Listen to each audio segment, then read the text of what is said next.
안녕하세요. 오늘도 좋은 하루 되시기 바랍니다. 자, 그럼 시작해볼까요? 과거 많은 상상력을 불러일으켰던 영화 인디아나 존스처럼 들리는 사건들이 있었습니다. 그것은 러시아 신문 콤소몰스카야 라우다와 로시스카야 가제타의 보도에 실린 적이 있었는데, 그것은 다름 아닌 아디게야 코카서스 지역 산악지대에서 어떤 서류 가방 하나와 두개골 2개가 발견이 되었다는 기사였습니다. 이는 얼핏 보기엔 매우 평범한 이야기처럼 보였지만, 발견자들이 이 서류 가방에서 발견했던 두개골은 정체불명의 생물처럼 보이는 외계인과 매우 유사한 두개골 2개를 발견한 것에 대한 이야기였습니다. 그리고 이는 다름 아닌 에넨 에르베와 서로 관련이 있었던 것이죠. 여러분들도 아시는 분은 아시듯 에넨 에르베는 과거 나치의 SS 내부에서도 가장 비밀스러운 조직 중 하나였는데, 그들은 지구상의 초자연적인 힘과 오컬트를 연구하고 있었습니다. 여기서 아넨 에르베라는 것은 독일어로 조상의 유산이라는 의미인데, 이 조직은 1935년 나치 독일의 슈츠스타펠이 설립했던 과학 조직이었습니다. 아돌프 히틀러는 당시 인류를 3가지 집단으로 나눌 수 있다고 믿었다고 전해지고 있는데, 그 3가지는 다름 아닌 문화의 창시자, 문화의 담지자, 그리고 문화의 파괴자, 이렇게 구분이 되었습니다. 그리고 아넨 에르베에 속했던 학자들은 히틀러의 신념에 합당하다는 그런 증거들을 수집하기 위해서 상당히 애를 썼는데, 그렇게 아넨 에르베는 자신들의 이론을 뒷받침할 그러한 증거를 찾기 위해서 전 세계 여러 지역의 탐험대를 파견했던 것입니다. 그러던 중 연구원들에 따르자면 과거 당시 SS 대원들은 수많은 지역들 중에서도 특히 러시아 지역에 존재하고 있다고 하는 고대 고인돌의 신비와 그와 함께 키신스키 협곡에서 발생하던 높은 방사능에 대해서 매우 남다른 깊은 관심이 있었던 것입니다. 그러나 그뿐만이 아니었습니다. 그들은 1917년에서 1923년 사이의 러시아 내전 당시에 이 지역 어딘가에서 사라진 어떤 조직의 뒤도 쫓고 있었습니다. 그 조직의 이름은 황금빛 쿠반 라다였는데, 쿠반 라다는 쿠반 코사크의 최고 조직으로서 모든 지역에 있는 그들의 수장을 대표하는 조직이었습니다. 그런데 이곳에서 발견된 수상한 서류 가방과 마치 외계인의 것으로 보이는 두개골을 연구하던 자들은 거기서 발견된 물품 중에서 1941년에 제작된 것으로 추정되고 있는 아디게야 지역의 독일제 지도를 발견했던 것입니다. 그리고 그 지도를 본 전문가들은 지도의 정확성과 함께 그 지도의 완전성에 크게 놀랐습니다. 왜냐하면 역사학자들은 이때까지 러시아 코카서스 카바르디노 발카디아 공화국에 위치한 유럽 최고봉 엘브루스 정상에서 벌어졌던 독일 국방군 에델바이스 작전에 대한 그런 수많은 세부사항들을 이미 잘 알고 있었지만, 이 아게디아 산맥에 위치한 이처럼 신비로운 조직의 정확한 목적이 과연 무엇인지, 그리고 이토록 정교한 지도가 어떻게 작성된 것인지 여전히 미스터리로 남아있는 상태였기 때문에 더욱더 놀랐던 것입니다. 게다가 이를 더욱 수수께끼처럼 이끈 것은 발견된 신비로운 서류 가방과 함께 그 속에 들어있던 내용물들, 그리고 인간의 것이 아닌 2개의 기이한 두개골 사이의 상호간의 연관성이었습니다. 앞서 언급했듯이 아넨 에르베는 나치 독일의 아리아 인종의 고고학적 그리고 문화적인 역사를 연구하기 위해서 설립된 연구소로 알려져 있는데, 그래서 그들은 신화 속의 북유럽 민족이 먼 옛날에 고대 세계를 지배했음을 다시 한번 확인하고 싶어 했습니다. 그래서 그들은 지구상에 신비하고 거의 알려지지 않은 모든 것들을 알고 싶어 했던 것이죠. 그들은 티베트와 남극 그리고 코카서스를 포함하여 전 세계 여러 곳들을 여행하며 여러 차례 탐험을 했고, 특히 UFO 현상에 관한 큰 관심을 보이면서 궁극적으로 절대적인 힘을 찾아다녔습니다. 그래서 히틀러 치하의 과거 독일이 당시 전쟁의 흐름을 바꿀 수 있다고 믿어지고 있는 그러한 새로운 무기 개발에 이상하리 많지 적극적으로 참여했다는 사실은 이와 전혀 무관하지 않았습니다. 바로 이러한 이유로 아넨-에르베 연구소에는 다양한 분야의 전문가들이 무려 300여 명이 근무하고 있었던 것입니다.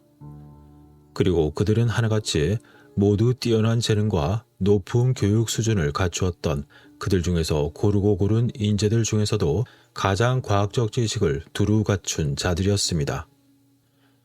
그리고 여기서 거의 알려지지 않은 사실도 또 있는데, 그들의 전쟁이 시작되기 수년 전, 그때 이미 독일 군사 건설 조직의 산악 도로 전문가들이 소련에게 국제적인 협력이라는 그러한 이름으로 아파지아의 흑해 연안에서 바춘다와 리차 사이에 도로를 건설하는데 자신들이 도움을 주겠다고 제안을 했다는 것이었습니다.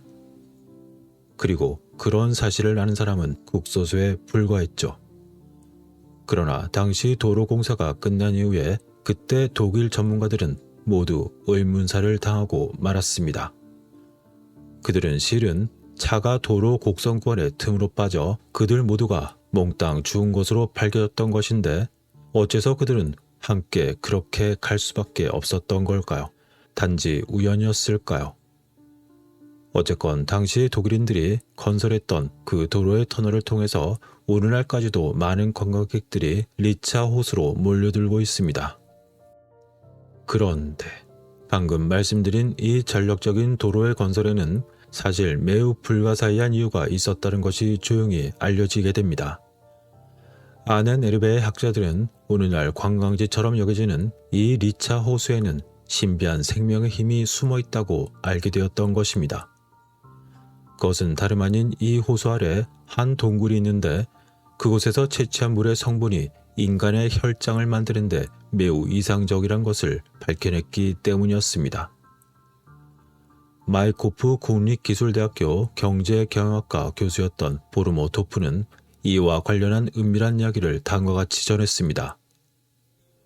과거 아넨-에르베 연구원들은 이곳 아파지아의 생수를 먼저 은색 용기에 담아 그것을 해안으로 운반한 이후에 그들이 잠수함을 타고 콘스탄츠 해협으로 간 뒤에 마지막으로 비행기를 타고 독일로 그것을 운반했습니다. 라고 말이죠. 그런데 이뿐만이 아니었습니다. 그들은 당시 바다에서 리차호스까지 이어지는 잠수함이 드나들 수 있는 터널을 건설하려는 그러한 계획도 있었지만, 전쟁으로 인해서 그러한 계획은 모두 중단이 되고 말았습니다. 어쨌건 엘브루스 산에 등정했던 당시 독일 국방군 제49 산악군단이 아게디아 지역에 주둔했다는 것은 잘 알려진 사실입니다. 코사크 마을 다요프스카야 인근 벨라야 강 계곡에는 베스트란트 SS 연대가 주둔했었고, 프시시강과 푸세야 강 사이에는 게르마니아 소속 전차 연대가 주둔하고 있었습니다.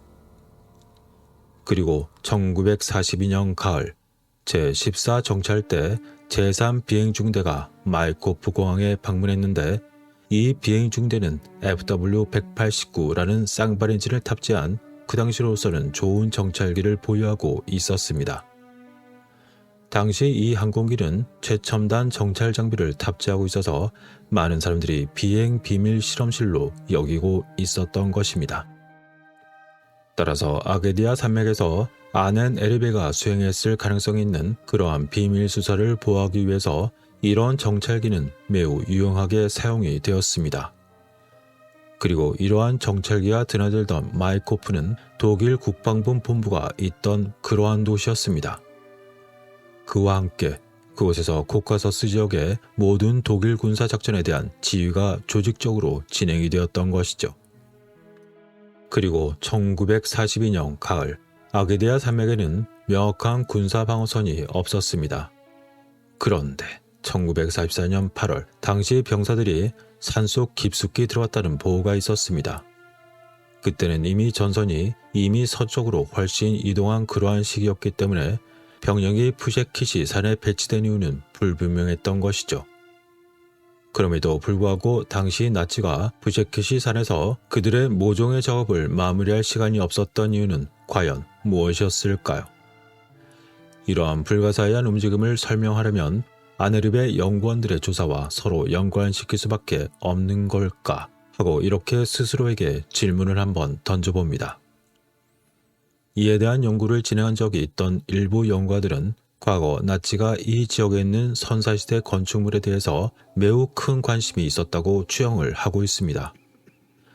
그 이유는 예를 들어 고대 아틀란티스 시대 건축가들이 만든 것으로 추정하고 있는 러시아에 있는 숨겨진 건축물들과 그리고 이 지역의 수많은 거석 구조물들이 오래전 당시 고대인들이 그 어떤 곳으로 가는 일종의 관문 같은 역할의 용도로서 그것을 사용했을 것이라는 그 점에 대해 매우 깊은 관심이 있었기 때문이었습니다.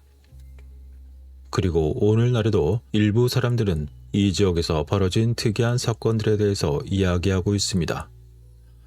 그것은 최근 지역 언론에서 다룬 것인데 보르조미 협곡에서 무려 3m 이상 크기의 거대한 유골이 발견되었다는 그런 기사였고 그 유골은 이제까지 전혀 알려지지 않은 그런 인류의 유골처럼 보였습니다. 그래서 당시 러시아 언론은 이 신비한 두개골에 대해서 말을 하길 약 2년 전 인류학자 블라디미르 멜리코프가 이끄는 탐험대가 볼쇼이 차흐산의 동굴에서 그것을 발견했다고 보도했습니다. 그리고 탐험대의 멜리코프에 따르자면 두개골 중 하나에 해당하는 생물은 이제까지 인류에게 전혀 알려진 바가 없는 그 유골을 분석한 결과 그것은 모두 두 발로 걸었다고 전해졌습니다.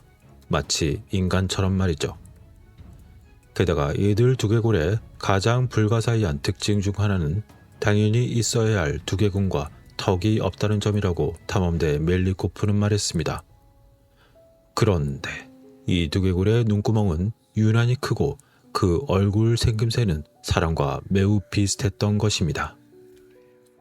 게다가 당시 멜리코프는 이것과 가장 비슷해 보이는 것이 곰의 두개골이었기 때문에 그 곰의 두개골과 서로 비교를 해보았지만 결국은 서로 다르다는 것을 알 수 있었습니다. 그래서 결국 그는 이 두개골이 알려진 그 어떤 생명체와도 서로 같지 않기 때문에 외계 생명체의 유해라고 밖에는 생각하기 어렵다고 말을 했던 것이죠. 그런데 어쩐 일인지 모스크바의 고 생물학자들은 이러한 신비한 두개골에 대한 사진을 전달을 받았을 때에도 이상하게도 그다지 기뻐하지 않았습니다. 단지 그들은 이 두개골이 이제까지 자신들이 본 어떤 것과도 서로 다르다는 것만 인정했을 뿐이었습니다. 그러면서 그들은 두개골이 오랜 시간 동안 모래에 잠겨 있었을 그런 가능성이 있다고만 말을 했던 것입니다. 왜 그랬을까요? 아마 그것을 확실히 자신들이 인정한다면 만에 하나라도 자신들의 지위나 명예에 안 좋은 영향이 끼칠 수 있다고 생각을 했던 걸까요? 어쨌건 모스크바의 저명한 고생물학자들은 그렇게 이것이 모래 속에 잠겨서 오랜 동안 있었을 가능성으로 인해서 이 수상한 두개골의 모양이 서로 바뀌었을 수 있다고만 전했습니다. 그런데 그들의 주장처럼 만약 그렇게 가정을 한다 해도 설명하기 어려운 문제들이 또 남게 됩니다. 그것은 다름 아닌 발견된 두개골 모두에서 서로 비슷한 패턴을 가지고 있는 거의 동일한 두개골의 변형은 어떻게 가능하냐 하는 것입니다. 변형이 생기는 모양도 동일하게 변형된다는 것을 어떻게 설명할 수가 있을까요? 어쨌건 이러한 이야기는 추측과 진실 사이의 문제에 놓여있지만 사실 이것은 러시아에서의 고대 아누나키에 대한 문제일 수도 있습니다. 하지만 이 시점에서 제가 예전에 만들었던 영상에서 다루었던 체르노빌 사건 속에는 아누나키와 서로 관련이 있을 수 있다는 그런 이야기를 드린 적이 있다는 걸 아직 기억하시는 분이 계실까 갑자기 궁금해집니다. 그리고 이번 이야기에서 등장했던 이 신비로운 두개골을 일부 연구자들이 고대 아누나키 사회와의 연관성이 있지 않나 하고 깊은 의심을 품게 되었던 것입니다. 이들 연구자들은 발견된 두개골의 이미지를 자세히 살펴본 이후 이 신비로운 두개골들이 다름 아닌 별에서 온 방문객 그들일 가능성이 높다고 판단했습니다. 그리고 이들이 곧 고대의 신처럼 묘사되는 그런 존재들이었고 곧 인류의 창조자들이라고 불리는 그 존재들의 것일 가능성이 매우 높다는 것이었습니다. 게다가 이 연구자들은 과거 나치의 아넨에르베 연구원들이 당시 무엇을 끝으로 열심히 찾고 있었는지 그것을 정확히 알고 있었기 때문에 결국 아넨에르베 연구원들도 결국은 이 두개골들을 러시아에서 찾았을 것이라고 추측을 했던 것입니다. 그래서 우리는 연구자들과 탐험대로부터 이어진 이런 이야기들과 함께 러시아에서 등장한 이후 온갖 가능성과 여러 가지 추측에 관련된 이론을 세울 수가 있습니다. 그렇지만 진실은 아기데아 산에서 발견된 이러한 유해가 우리가 기존에 알고 있던 모든 것을 다시 한번 생각하게 만들 것이라는 점, 그것은 바로 현실입니다. 자, 그럼 이제 우리는 생각을 하게 됩니다.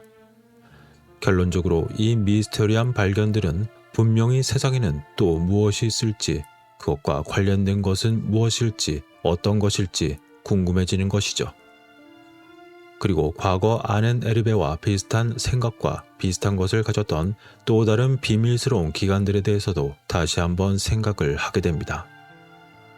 그리고 러시아에서 발견된 이 두개골들과 그들의 유물들은 지난 10년 동안 발견된 가장 미스터리한 발견들 중 어쩌면 가장 불가사의한 것 중 하나로 남게 될 것이지만, 그 이면에 놓인 진실은 어쩌면 우리가 여러 가지 이야기들로부터 추측하는 것보다 훨씬 더 분명할지도 모릅니다. 여러분들의 생각은 어떠신가요? 소중한 의견을 남겨주시기 바랍니다. 시청해주셔서 고맙습니다.